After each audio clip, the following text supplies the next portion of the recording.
Chapter 1. When at last my broken bones had mended, and the nurses had helped me to walk again, and I was tired of being treated like a child, my doctor, Marcus Kent, told me I must go and live in the country. Good air, quiet life, nothing to do. That's what you need. Your sister will look after you. I didn't ask him if I would ever be able to fly an airplane again. There are questions that you don't ask because you are afraid you won't like the answers. But Marcus Kent answered anyway. You're going to recover completely, he said, but it's going to take a long time. You've got to live slowly and easily.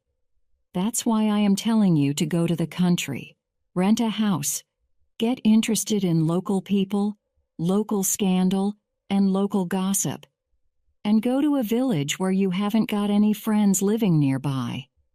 I agreed. I had already thought of that. I did not want friends calling to give me sympathy and then talking about themselves for hours.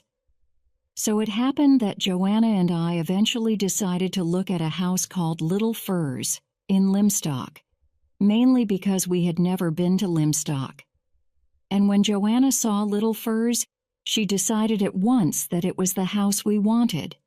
It was a low white house with a Victorian veranda.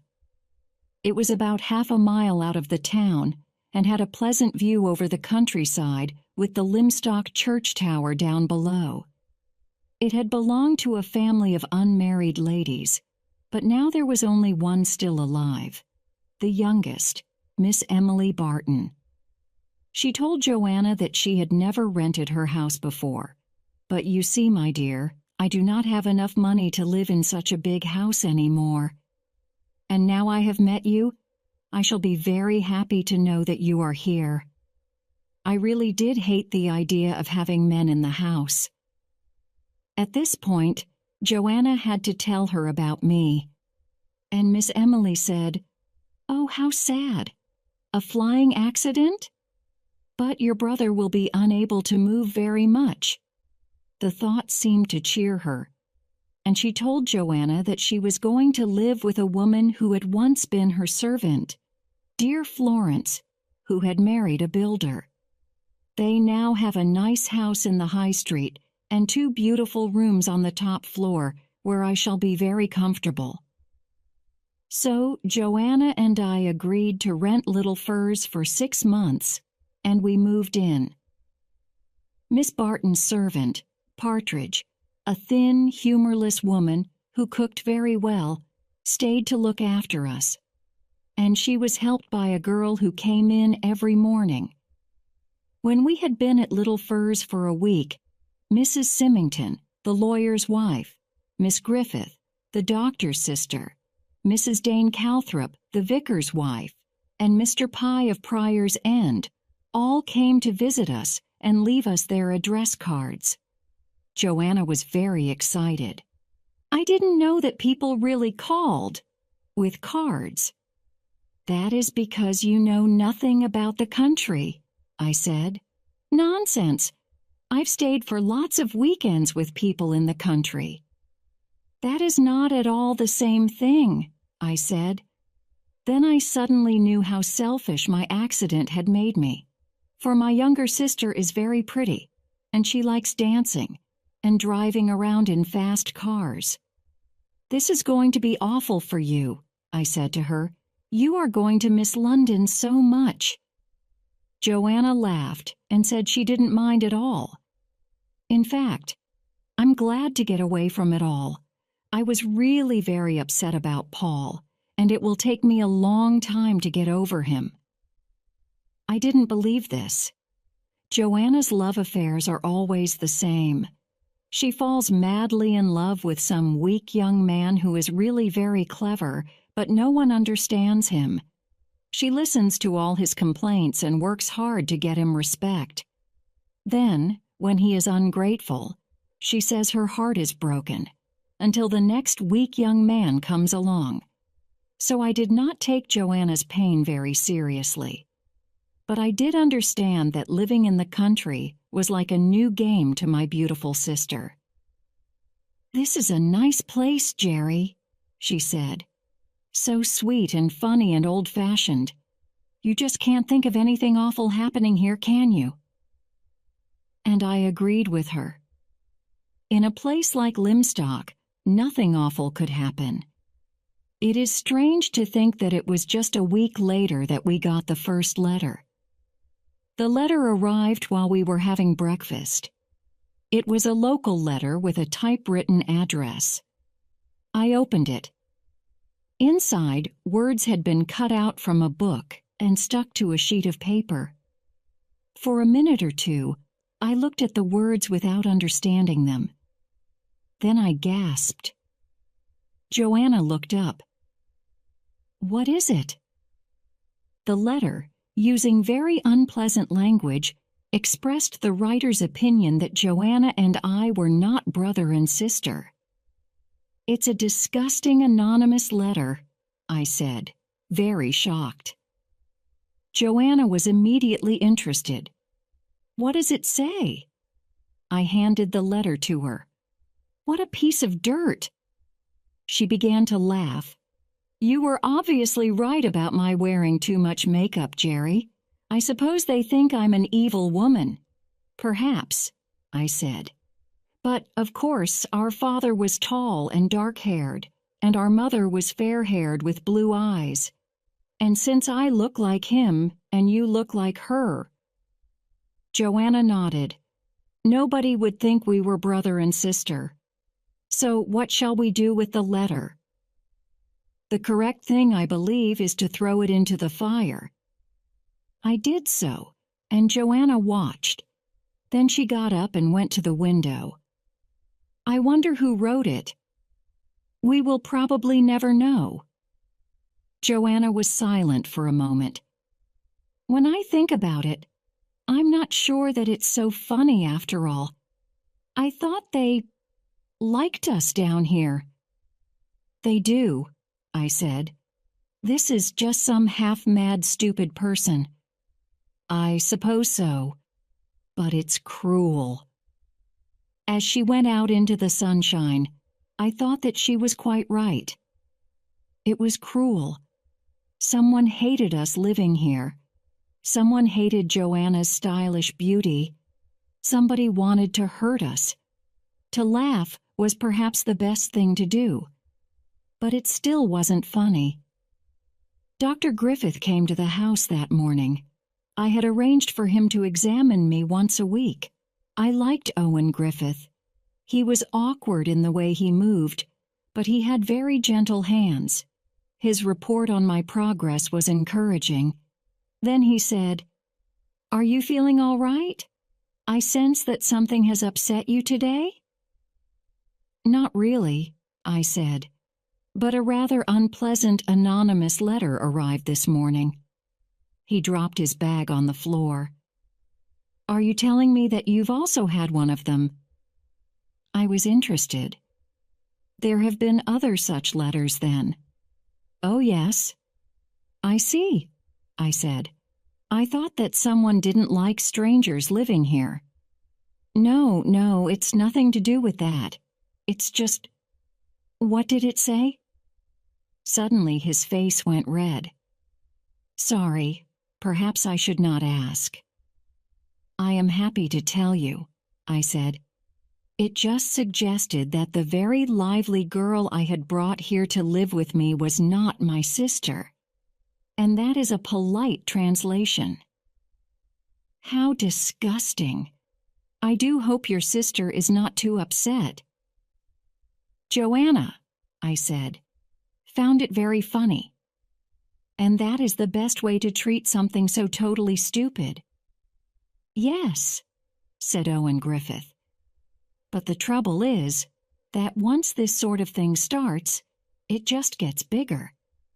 It is a type of madness, of course." I nodded. "Have you any idea who is doing it?" "No, I wish I had. You see, there are usually two reasons for sending anonymous letters. Either it is particular and the letters are sent to one person or group of people, by someone who is angry with them for something that has happened. It is unkind and disgusting, but it's not always mad, and it's usually fairly easy to find out who the writer is. But if it is general and not particular, then it is more serious. The letters are sent to lots of people who are not connected by any bad treatment of the writer. This is because the main purpose of such letters is to express some deep problem in the writer's mind, and that is definitely a form of madness. Also, when you eventually find out who the writer is, it is often a real shock and rather frightening. I remember some anonymous letters being sent when I was working in the north of England, and although they were simply about personal hatred, the situation still frightened me. Have people in Limstock been receiving these letters for a long time? I asked. I don't think so. But, of course, people who get these letters don't usually tell anyone. He paused. I've had one myself. Symington, the lawyer, he's had one. And one or two of my patients have told me about them.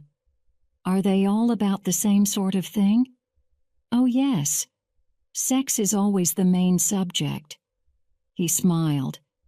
Symington was accused of being involved with his secretary, Miss Ginch, who wears big glasses and has a nose like a bird's beak. Symington took it straight to the police. My letters said that I had been involved with several of my lady patients. They're all quite childish, but they can still be dangerous. I suppose they can. You see, he said, one day, one of these letters will by chance be accurate, and then goodness knows what may happen. Also, some people see something written down and immediately believe that it's true. Then things can become very unpleasant. Chapter 2. Our anonymous letter did worry me a little, but I soon stopped thinking about it. Then, about a week later, our servant Partridge told me that Beatrice, the girl who helped her, would not be coming today. She has been upset, Partridge said. I said I was sorry and hoped that Beatrice would soon be better. She is perfectly well, said Partridge. It is her feelings that are upset, because of a letter she has received suggesting, well, that she is too friendly with you, Mr. Burton. Since I hardly knew what Beatrice looked like, I said, "What nonsense!" "That is just what I said to the girl's mother," said Partridge. "But Beatrice's boyfriend got one of those letters too, and he doesn't think it is nonsense at all. So I think it is a good thing Beatrice has left, because she would not be so upset unless there was something she didn't want found out. There is no smoke without fire. Mr. Burton." I did not know then how very tired I was going to get of that particular phrase. That morning, I had decided to walk down to Limstock on my own for the first time.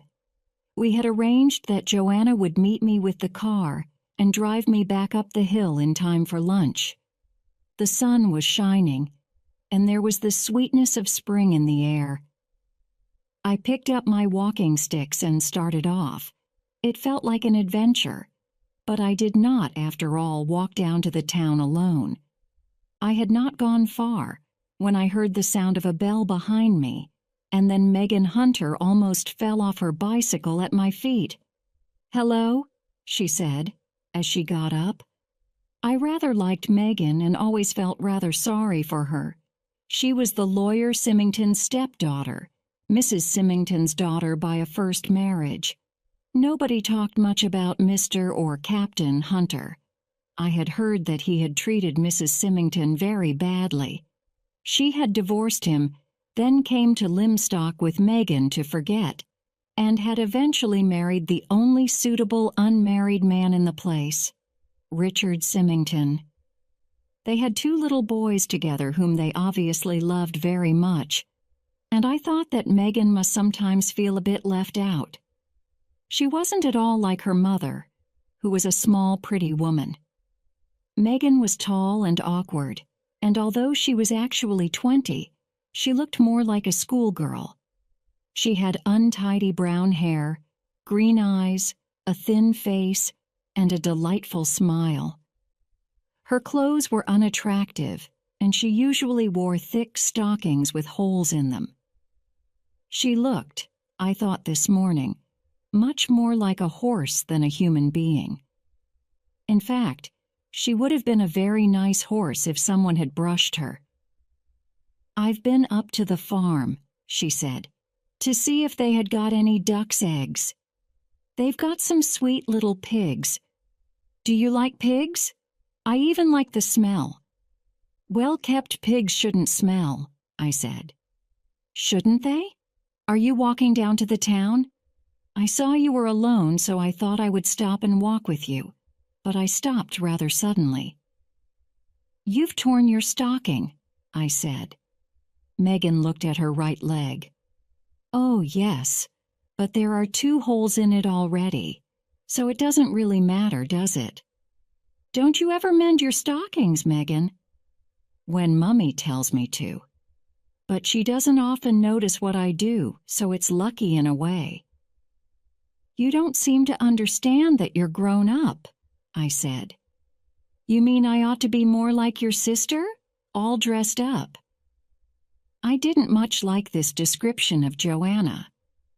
"She looks clean and tidy and good to look at," I said. "She's very pretty," said Megan. "She isn't a bit like you, is she?" "Why not?" "Brothers and sisters aren't always alike." "No, my half-brothers Brian and Colin aren't like each other." We walked on in silence for a moment or two. Then Megan said, "You fly aeroplanes, don't you?" "Yes." "That's how you got hurt?" "Yes, I crashed." She paused, and then asked with the honesty of a child, "Will you get better and be able to fly again, or will you always need sticks?" "My doctor says I will get better." "I'm glad you're going to get better," Megan said. "I thought that you might look angry because you were never going to be well again." "I'm angry," I said, "because I'm in a hurry to get fit again, and these things can't be hurried." "Then why worry?" I began to laugh. "Megan, aren't you ever in a hurry for things to happen?" "No." "Why should I be? Nothing ever happens." I was struck by something sad in the words. "Haven't you got any friends here?" "There aren't many girls who live here, and they all think I'm awful." "Why?" Megan shook her head. "Did you enjoy school?" "It wasn't bad, but the teachers could never answer questions properly." "Very few teachers can," I said. "Of course, I am rather stupid," said Megan. "And such a lot of things seem to me such nonsense. All that stuff those poets Shelley and Keats wrote about birds, and Wordsworth going all silly over some daffodils, and Shakespeare. What's wrong with Shakespeare? He says things in such a difficult way that you can't understand what he means. But I like some Shakespeare. I like Goneril and Regan. Why these 2? Because, well, something must have made them behave so badly." For the first time, I really thought about them. I had always accepted that King Lear's elder daughters were 2 very unpleasant women, and that was all. But Megan's demand for a reason interested me. "I'll think about it," I said. "Wasn't there any subject you enjoyed at school, Megan?" "Only maths." Her face suddenly looked happy. "I loved maths. I think numbers are beautiful." We were now entering the high street, and Dr. Griffiths's sister, Amy, called out to us, "Hello, you 2. Beautiful morning, isn't it?" She had all the confidence that her brother did not have, and she was good-looking in a strong outdoor way. "Megan, I'm so glad to see you," she said in her deep voice. "I want some help addressing envelopes for the Red Cross." Megan said something I could not hear, leant her bicycle against a wall, and went straight into a shop. "She's a strange child," said Miss Griffith. "Very lazy. She needs an interest in life." I thought that was probably true, but I also felt that if I were Megan, I would have said no to any of Amy Griffith's suggestions. "Laziness is so wrong," continued Miss Griffith. "Particularly in young people. Megan isn't even pretty, and she is very stupid. Of course it would be boring if we were all the same, but I don't like to see anyone not enjoying their life. I enjoy my life, and I want everyone else to. I'm always busy, always happy." Suddenly, Miss Griffith saw a friend on the other side of the street, and with a shout, she ran across the road, leaving me free to continue on my way to Messrs. Galbraith, and Symington. I was shown into Richard Symington's inner office. Watching the lawyer as he bent over the documents I had brought, I thought that if Mrs. Symington had experienced a very difficult first marriage, she had certainly chosen safety for her second. Richard Symington was an example of calm respectability. He had a long neck, a long expressionless face, and a long thin nose. A kind man, no doubt, a good husband and father, but not a man to make a heartbeat faster. We quickly settled the matter I had come to ask him about, and as I got up, I said, "I walked down the hill with your stepdaughter." For a moment, Mr. Symington looked as though he did not know who his stepdaughter was. Then he smiled. "Oh, yes, of course, Megan. We're trying to find something for her to do. Yes, but of course she's still very young, and some people think that she's not very clever." I left through the outer office where a middle-aged woman with a big nose and large glasses was working at a typewriter. If this was Miss Jinch, I agreed with Owen Griffith that any sexual relations between her and her employer were very unlikely. I went into the street and looked around, hoping to see Joanna with the car.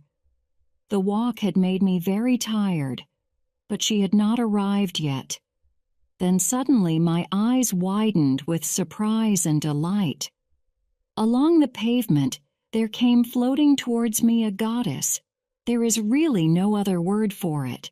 Her perfect face, the curling golden hair, the tall, beautifully shaped body. And she walked like a goddess, without effort, coming nearer and nearer.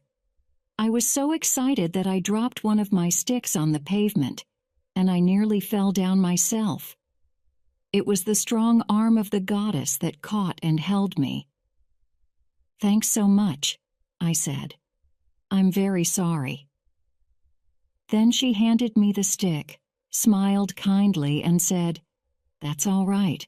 It was no trouble, I promise you." And the magic died completely with the sound of her very ordinary voice.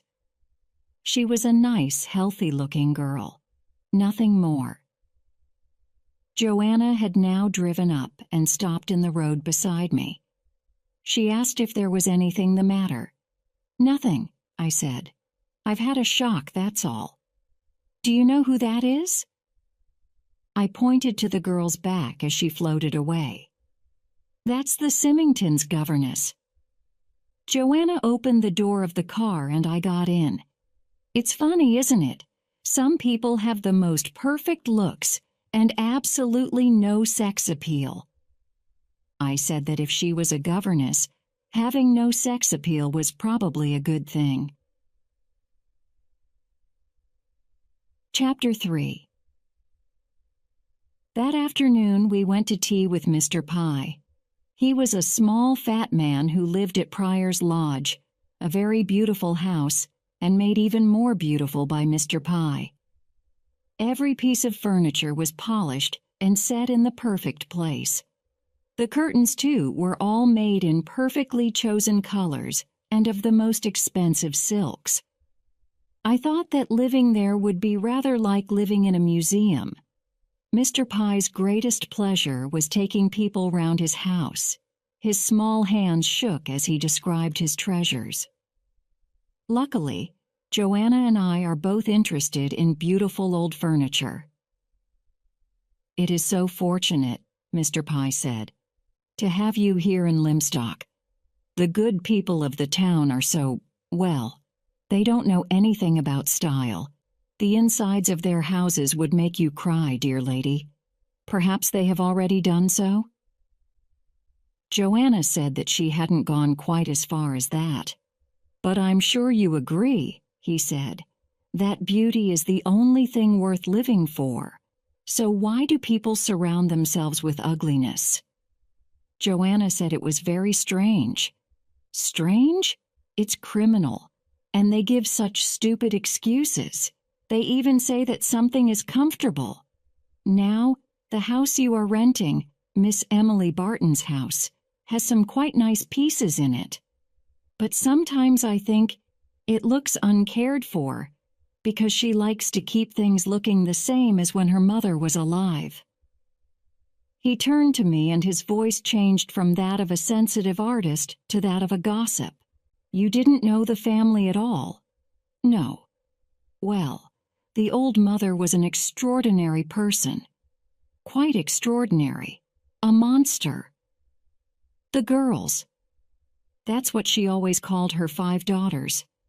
And the eldest was well over 60 then. Every night they had to go to bed at 10 o'clock, and they were never allowed to invite friends home. She had no respect for them because they were not married. But she arranged their lives so that it was impossible for them to meet anybody." "It sounds like a book," said Joanna. "Oh, it was. And then the awful old woman died, but of course it was far too late then, and soon they just died one after the other, all except Emily. It is so sad that she now has money problems." "We feel rather awful being in her house," said Joanna. "No, no, my dear. You mustn't feel like that. She told me herself how happy she was to have got such nice tenants." It was time to leave, and we all went out into the hall. As we reached the front door, a letter came through the letterbox and fell on the floor. Mr. Pye picked it up. "My dear young people, such a pleasure to meet some lively minds for a change. Limstock is beautiful, but nothing ever happens." He helped me into the car. Then Joanna drove off and I turned to wave goodbye to Mr. Pye. But he did not see me, for he had just opened his letter, and his face was twisted with anger and shock. At that moment I knew that there had been something familiar about that envelope. "Goodness," said Joanna, looking in the car mirror. "What's upset the poor old boy?" "I think," I said, "that it's the letter." "You mean a letter like the one you got? But who writes these things, Jerry? And why?" "You must read Freud and Jung to find that out," I said. "Or ask Dr. Griffith." Joanna shook her head. "Dr. Griffith doesn't like me. He's hardly seen you. He's seen quite enough, it seems, to make him cross over the road if he sees me coming. But seriously, Jerry, why do people write anonymous letters?" "I suppose that if others have been unkind to you, or just not noticed you, and your life is dull and empty, you might get a sense of power from hurting people who are happy." As we drove through the town, I looked at the few men and women in the high street. Was one of those healthy country people really filled with hate behind their calm expression, planning perhaps even now another evil letter? But I still did not take it seriously. 2 days later, on Saturday afternoon, we went to a card party at the Symingtons. There were 2 tables. The players were the Symingtons, ourselves, Miss Griffith, Mr. Pye, Miss Barton, and a Colonel Appleton who lived in a nearby village. When we arrived, Elsie Holland, the children's governess, was searching for some extra notebooks in the desk.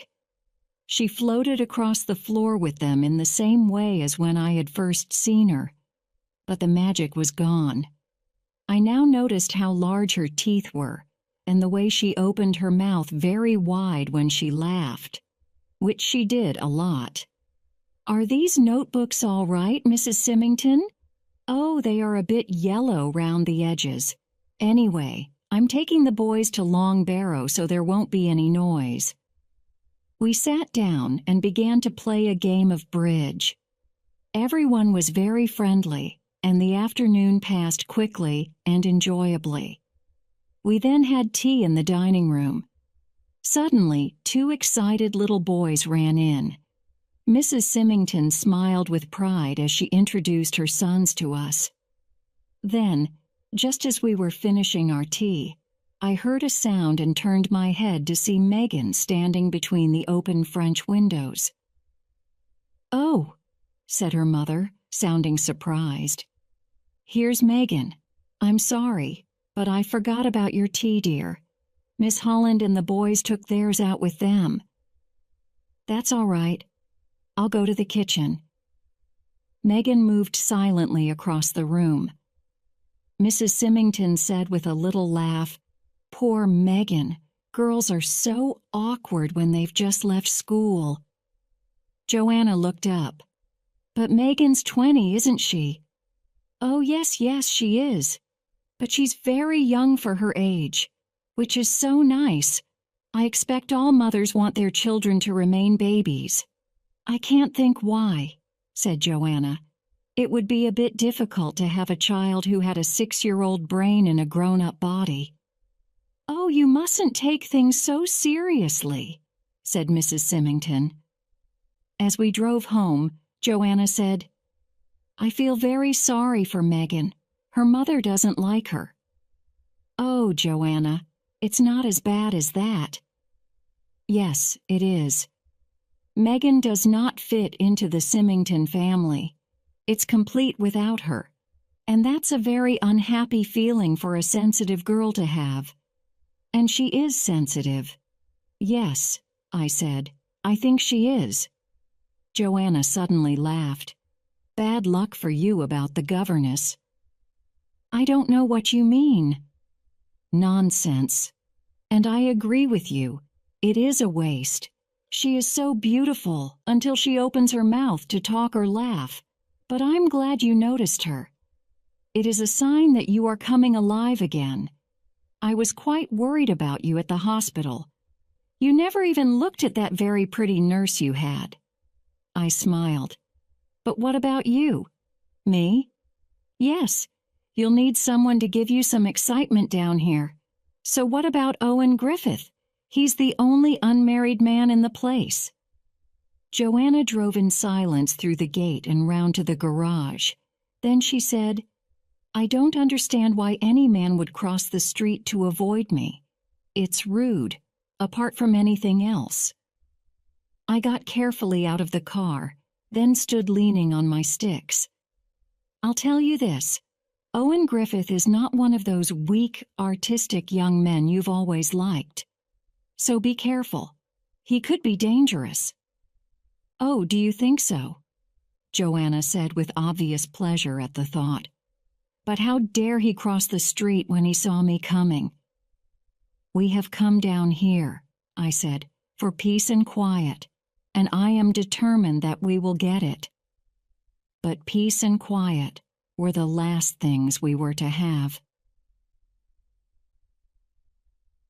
Chapter 4. It was about a week later that Partridge told me that Mrs. Baker, the mother of the servant girl Beatrice, would like to speak to me. I hoped that I was not going to be accused of being too friendly with her daughter, as the anonymous letter had said.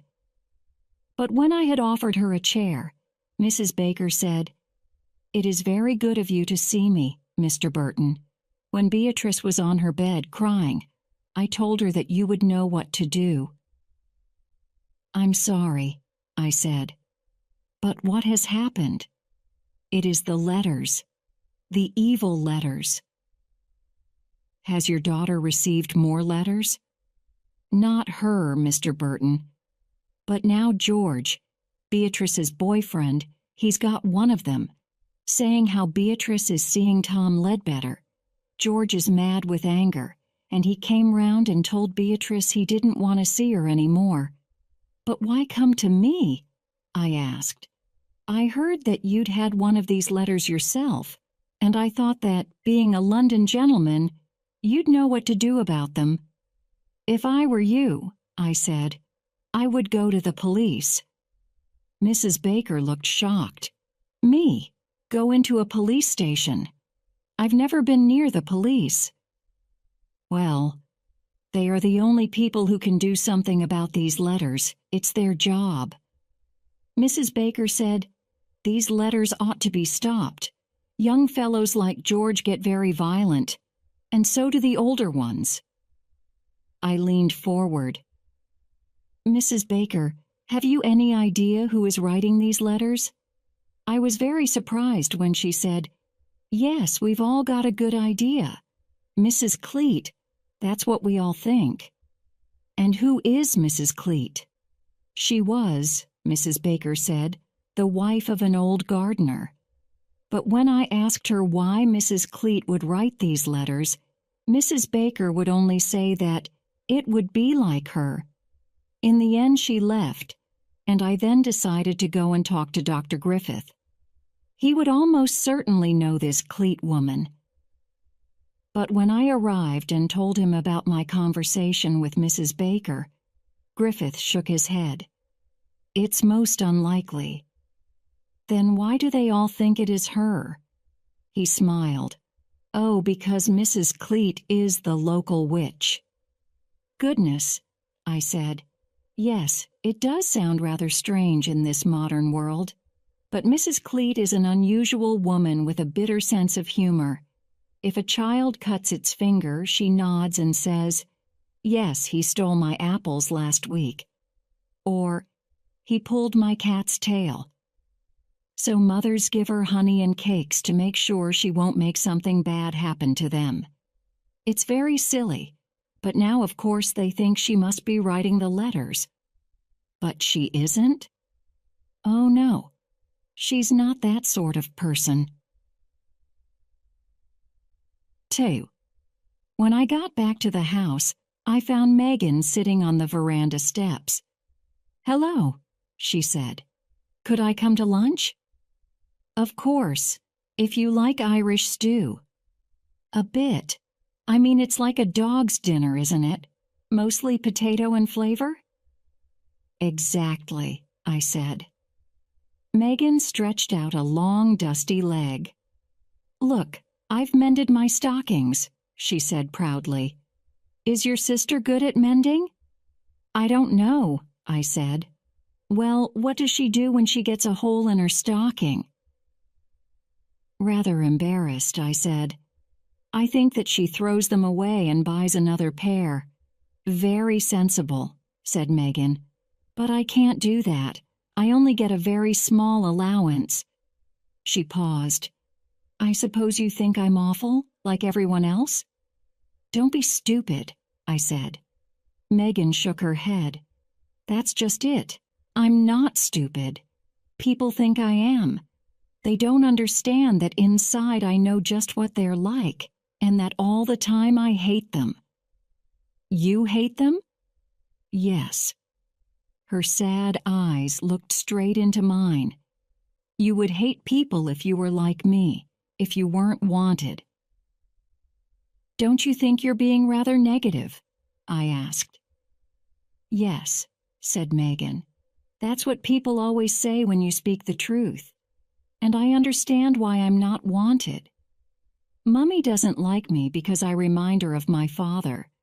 What Mummy would really like is to be just herself with my stepfather and the boys."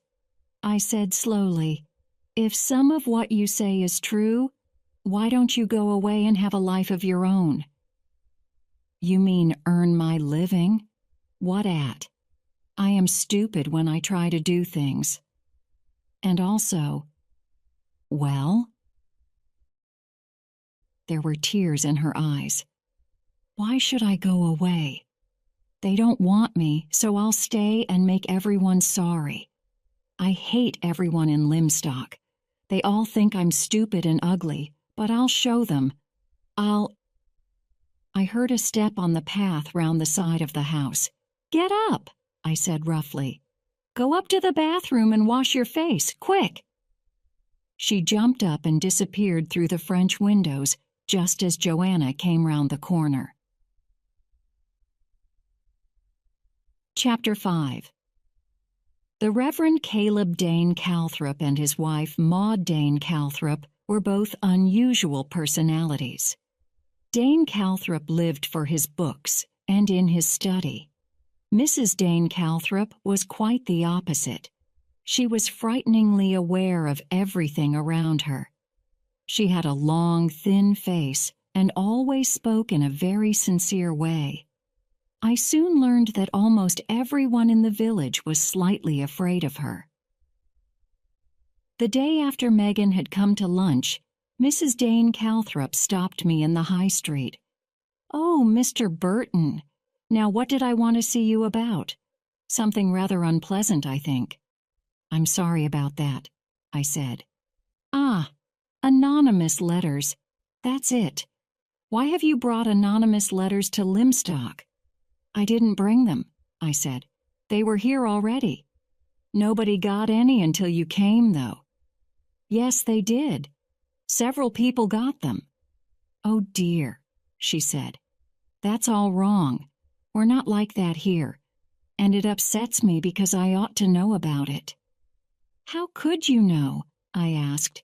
"Because I usually do, and they are such silly letters, too." "Have you had any yourself?" Her eyes opened wider. "Oh, yes, 2. No, 3. I forget exactly what they said.